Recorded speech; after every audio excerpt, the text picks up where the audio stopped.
Boa noite, segunda-feira, Centro Espírita Irmão Jacob. Como sempre, temos uma atividade de Evangelho à luz do Espiritismo. Hoje, nosso tema será motivos de resignação, mas sempre iniciamos com uma leitura e uma prece. Então vamos, Educandário de Luz, do livro Paz e Renovação por Espíritos Diversos. Essa mensagem é de Emmanuel. Então vamos lá. Ninguém se reconheceria fora da paciência e do amor que Jesus nos legou se todos frequentássemos a Universidade da Beneficência, vontade de fazer o bem, cujos institutos de orientação funcionam quase sempre nas áreas da retaguarda, e é verdade. Aí, nos recintos da penúria, as lições são administradas ao vivo, através das aulas inumeráveis do sofrimento. Tanto quanto possas, e mais demoradamente nos dias de aflição, como os que estamos vivendo, quando tudo te pareça convite ao desalento, procura experiência e compreensão nessa escola bendita, alicerçada em necessidades de lágrimas. Se contratempos te ferem nos assuntos humanos, que aliás não tem sido pouco, visita os irmãos enfermos, segregados no hospital, a fim de que possa aprender a valorizar a saúde que te permita trabalhar e renovar a esperança. Quando te atormenta a fome de sucesso nos temas afetivos e a aventura do coração, não te afigure tardia.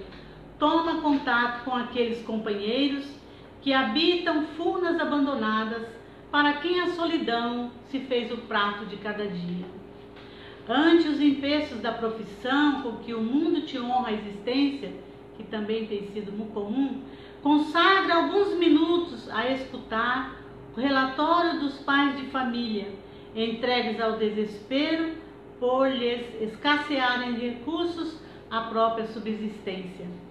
E se experimentas de sabores perante os filhos que te enriquece a alma de esperança e carinho, à face das tribulações que lhes gravam a vida, observa aqueles outros pequeninos que caminham nas trilhas do mundo, sem tutela de pai ou mãe que os resguarde, atirados à noite da criminalidade e da ignorância.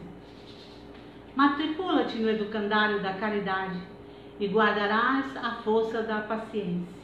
Enriquece de cultura os dotes que te enfeitam a personalidade e realiza na terra os nobres ideais afetivos que te povoam os pensamentos. No entanto, se queres a felicidade, venha morar efetivamente contigo. Auxilie igualmente a construir a felicidade dos outros. Nosso encontro com aqueles que sofrem dificuldades e provações maiores que as nossas será sempre em qualquer lugar o nosso mais belo e mais duradouro encontro com Deus. Então, o amor a Deus, ao próximo.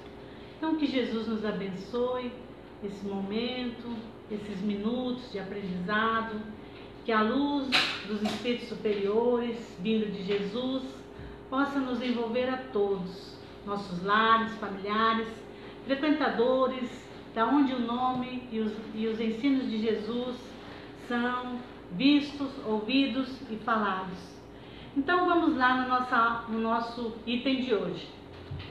Vamos começar dizendo que o motivos de resignação está no item 12 do capítulo 5, que é o nosso capítulo, que é Bem-aventurados os aflitos. Então vamos começar pelo título, motivos de resignação. O que seria a palavra aqui, motivos? Motivar, Por que nós devemos ter vontade de buscar a resignação? O que nos motiva? O que nos faz isso? O que nos faz procurar, vivenciar a resignação? Qual seria o estímulo que teríamos? E a resignação seria aceitar com verdadeira intenção. Não é ficar no negativo, é aceitar feliz, apesar de dar dificuldade, muitas vezes, estar doendo, sangrando ou chorando. É aceitar que veio de Deus e que não há outro modo a não ser esse. É não nos revoltarmos contra as situações que nos apresentam de forma tão diferente do que nós planejamos. Seria mais ou menos esse o título. Daí então já dá para a gente mais ou menos imaginar o que é que os Espíritos vão nos dizer. E esse texto ele tem uma particularidade.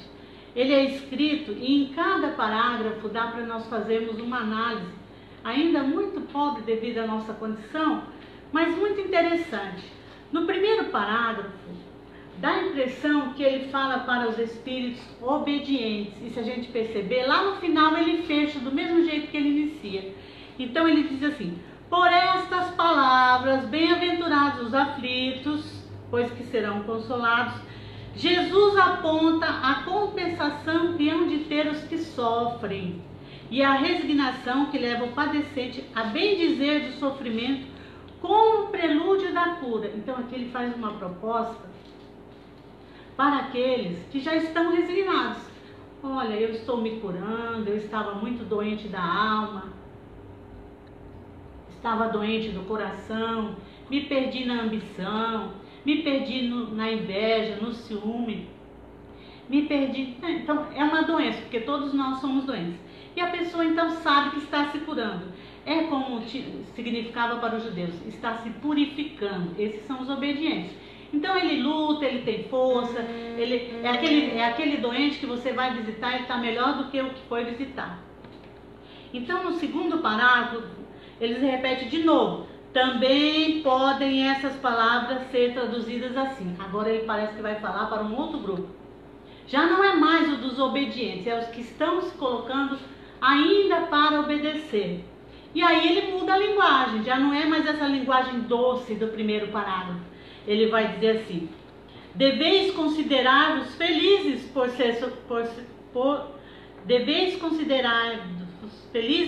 sofrerdes, visto que as dores deste mundo são o pagamento da dívida que as vossas passadas faltas vos fizeram contrair. Ele já chega logo de sola, né, dizendo: olha, vocês estão sofrendo porque vocês contraíram dívidas passadas. Aliás, vocês deviam até estar felizes por isso. A gente não faz isso em casa, vocês deviam se dar por satisfeitos que eu ainda estou isso. Então os espíritos aqui vieram de uma forma muito doce dizer para aqueles que ainda têm dificuldades para a resignação, que seriam as almas mais rebeldes como nós. E aí ele diz assim: o pagamento da dívida que as vossas passadas faltas vos fizeram contrair, suportadas pacientemente na terra, vos poupam séculos de sofrimentos de vida futura. Então ele já vai logo explicando que conforme o nosso comportamento, nós teremos aí um futuro mais tranquilo. E aí no terceiro parágrafo, ele vai fazer um acordo com a nossa miséria. A gente vê aqui a misericórdia de Deus. E é interessante que ele vai dizer quem é o sofredor da atualidade da Terra. Eu não estou falando de sofredor longe não, estou falando dos dias de hoje, porque acredito que estamos todos assim, com uma certa dificuldade para adaptar, né? E alguns se adaptam até com algumas condições, outros estão se adaptando vendo as dificuldades aumentarem. Então ele diz assim: o homem que sofre assemelha-se a um devedor de avultada soma. Aí a pessoa diz assim: mas eu devo para quem, né? Como que eu devo? Eu nem devo. Mas deve a lei divina. Ao longo das existências, nós fomos cometendo atos que foram somando um negativo na nossa conta. Não aproveitamos o tempo, desperdiçamos muita coisa, inteligência, saúde, recursos, autoridades. Então tudo isso vai colocando na nossa conta um débito aí, um vermelho, né? E aí então ele diz assim: e a quem o credor diz, e aí ele lembra a parábola da vinha, lembra aquela que Jesus sai, chama os trabalhadores, aí ele vai pagando. Então ele diz assim: se me pagares hoje mesmo a 100ª parte do teu débito. Então, qual é a misericórdia aí? A misericórdia é, imagine que a gente tem uma dívida de muitos R$1.000, ou de 1.000.000, se a gente quiser pensar assim, conforme... Ou, e aí o devedor, quem a gente deve, o banco, sei lá, o que chega assim, olha, você me paga a 100ª parte, tá tudo pago, acabou. Você vai ser feliz. O que eu vou fazer? Ele vai dizer assim, não, mas R$1.000, se você deve 100.000, você tem que pagar 1.000 para pagar os 100 em uma vez. Aí vocês, não, olha, eu não tenho 1.000, mas eu vou sair agora, vou procurar, vou fazer tudo que eu posso, vou pedir, vou trabalhar dobrado, não vou dormir, mas eu vou arranjar R$1.000. Qual é o prazo? O prazo é 3 dias, pois em 3 dias eu estou aqui com esses R$1.000, vou pagar a conta. Porque é muito bom, é um acordo só divino mesmo, né? Não tem acordo desse na terra. Por isso que a gente diz que é misericórdia. Então, você muitas vezes tirou a vida de 1.000.000, né? E nem tira uma sua vida, uma existência aqui. Você só passa uns apertos bem apertados, que é para você sentir. Ou então Deus ainda nos permite viver 10, 20, 50, 70 anos, né? Porque ainda é uma misericórdia. Então essa é a misericórdia. Qual é? É um acordo só de Pai amoroso e bom. E aí ele diz assim, que se pagar a 100ª parte, né? Quitar-te-ei do restante e ficarás livre. E que livre é esse? É livre da nossa consciência culpada. Lembrando João Batista, né? Que tem aquele acerto que ele vem, tem a sua morte também degolado. Então é mais ou menos isso que ele vai falar aqui neste parágrafo. E aí o Kardec diz assim, não se sentiria feliz o devedor por suportar toda espécie de privações para se libertar, pagando apenas a 100ª parte do que deve? Todos nós ficaríamos, né? Então dá a impressão que a gente vive esses dias, né? Vivemos bem, vivemos tranquilo, estamos pagando a 100ª parte, o mínimo, uma coisinha de nada, em troca de uma consciência livre das nossas dívidas com o nosso Criador, né? Estamos colaborando, trabalhando, fazendo o que pode para transformarmos e buscarmos um mundo melhor para aqueles que estão na Terra. E no 4º parágrafo ele volta a dizer tal o sentido das palavras. Então no primeiro ele fala por estas palavras, no segundo ele diz também podem estas palavras ser, e agora ele diz tal sentido. Então agora ele vai dizer o que é mesmo, de fato. E aí ele diz assim, no tal sentido das palavras, bem-aventurados os aflitos, porque serão consolados. São ditosos porque se quitam e porque depois de se haverem quitado estarão livres. Só que aí ele acrescenta uma coisa. Ele vai dizer assim, só que você não pode pagar a dívida e depois fazer outra dívida. Errar de novo. Qual é o certo então? O que Deus quer? Deus não quer que a gente erre? Sim, Deus não quer que a gente erre. Então o que Deus quer? Deus quer que a gente aprender a ser trabalhador, ser honesto, aprender a viver a lei divina, aprender os ensinos de Jesus, o amor ao próximo, a compartilhar, a dividir, né? A fazer tudo que nós devemos, que ainda não fizemos. Porque lá no final ele vai dizer, né, das dificuldades que nós temos de repartir o pão, repartir as nossas condições financeiras, repartir a nossa saúde, repartir as nossas alegrias. Então, é esse aprendizado que nós vamos fazer. E aí ele fala então que nós não podemos errar, porque contrairemos novas dívidas. E não há momento mais para contrair dívidas. Agora o momento é só de acertar, acertar, acertar, acertar. Aprender, aprender, aprender. E aí então ele vai dizer assim, entre essas faltas, cumpre se coloque, entre os nossos equívocos, os nossos erros, as nossas faltas, com a lei divina, se coloque na primeira falta, na primeira fiada, a carência de submissão à vontade de Deus. O que é isso? Fiada, né? Que palavra é essa? E aí então a gente vai ver o seguinte, fiada é um fio, é um cordão que nos segura. E aí embaixo daquele cordão ele abre os leques de todas as nossas faltas. Mas a primeira falta maior, qual será? a submissão a Deus. Nós não conseguimos ser submissos a Deus, à lei divina. Nós queremos tomar o lugar dele. E aí então ficamos assim complicados diante do aprendizado. Então a simplicidade de coração, a pureza, lembra Jesus? Os puros de coração, os simples de coração, né? São aqueles que percebem Deus à nossa volta e dentro de nós e no outro. E aí então ele vai dizer assim, já no 5º parágrafo, ao entrar no mundo dos espíritos, já quase concluindo, né, o aprendizado. Esse mundo dos espíritos a gente pode entender quando nós formos espíritos mais evoluídos ou mesmo desencarnados, com a tarefa aqui na Terra feita, resignados, porque encontramos muitos motivos, né? A compensação, a misericórdia, o auxílio divino. E aí então ele vai dizer assim, que ao entrar no mundo dos espíritos, o Senhor dirá. E aí ele volta então lá para o primeiro, para os obedientes. E o que é que ele vai dizer para os obedientes? Aqueles que disseram, que eu comecei no início falando assim, tá certo, eu tô aqui, tô aprendendo, tô bem, olha, eu mudei bastante, eu já não sou mais aquela pessoa, né? Tô tentando diminuir minhas dificuldades. Ele diz assim, aqueles que conseguirem fazer, aqui tens a paga dos teus dias de trabalho. Esse é os venturosos da terra. E o outro grupo que eu disse que é o grupo dos mais rebeldes, que tem muita dificuldade para aceitar as coisas que vêm de cima, que vêm do alto, que ele não tem controle. Ele vai dizer assim, ele diz assim, aos que hajam vivido na ociosidade, olha que profundo isso, né? Que tiverem feito consistir a sua felicidade nas satisfações do amor próprio, e não é pouca gente, é muita, e nos gozos mundanos, também não é pouca, é muita gente, né? É muita humanos na terra. Nada vos toca, pois que recebestes na terra o vosso salário. Qual é o salário? O salário do mundo, né? Os elogios, as vantagens, as coisas materiais.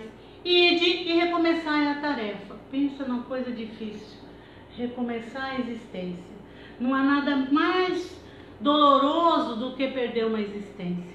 Nós que falamos com os espíritos nas mediúnicas, eles choram quando veem o tanto que perderam. Perderam tempo, perderam saúde, perderam dinheiro, perderam família, perderam oportunidades, né? Mas Deus, lembra? A 100ª parte. Então, um pouquinho que a gente faz ainda está quitando muita coisa, está ajudando muito.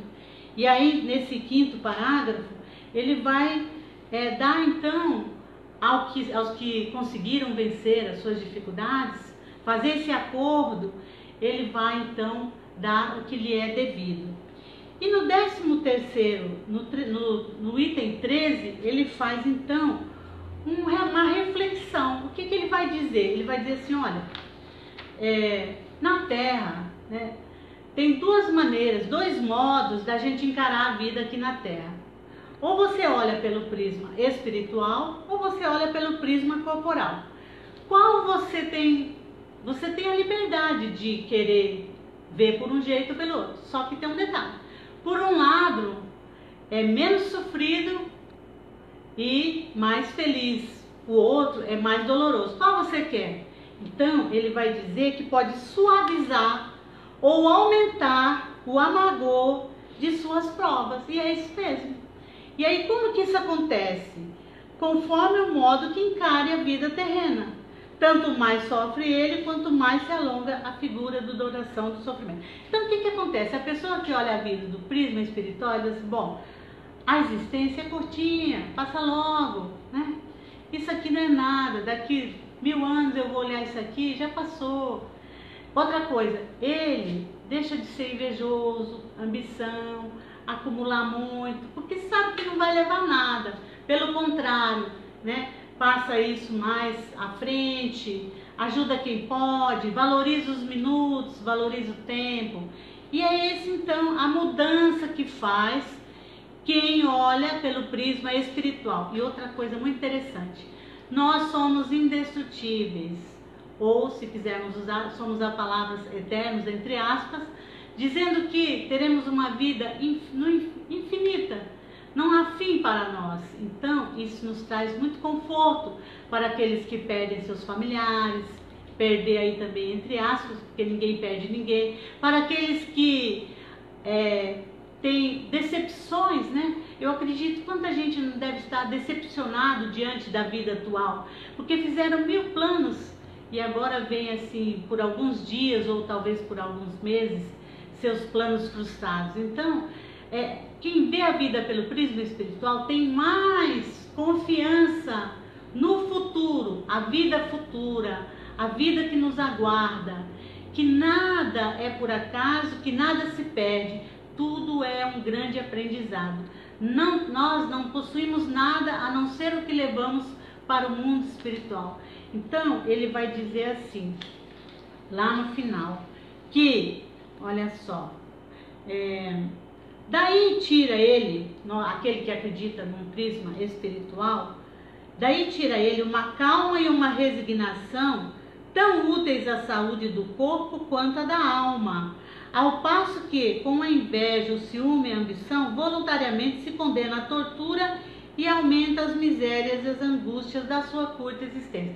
A maneira como eu encaro a vida faz eu sofrer me faz doente do corpo e da alma, daí as obsessões, né, que vêm aos montes, daí as doenças que a gente acumula no corpo, porque a alma passa para o corpo o transtorno, e aquele que tem calma e é resignado diante das suas surpresas, do seu sofrimento, da sua dificuldade, ele então consegue controlar melhor o seu corpo e a sua alma e a sua vida. Então, esse texto, que é o Motivos de Resignação, nós temos que estimular a esse aprendizado, porque isso é um aprendizado para nós. Por que é um aprendizado? Porque nós vamos perder o controle, né? Vamos perder o controle sobre algumas coisas. Vamos aceitar que aquilo que vem de Deus é o melhor para nós. Mas muitos, os rebeldes, vão dizer assim, não, isso é impossível, né? É impossível. Daí então, para nós que pensamos assim, só nos resta um recomeço. Porque Deus, como ele diz assim, ou vai ser hoje, ou vai ser amanhã, ou vai ser em outra existência, mas quitaremos os nossos débitos com a lei divina, porque nós não devemos ao outro e ninguém nos deve, devemos todos ao Criador, a lei divina, que é a lei de amor e de misericórdia.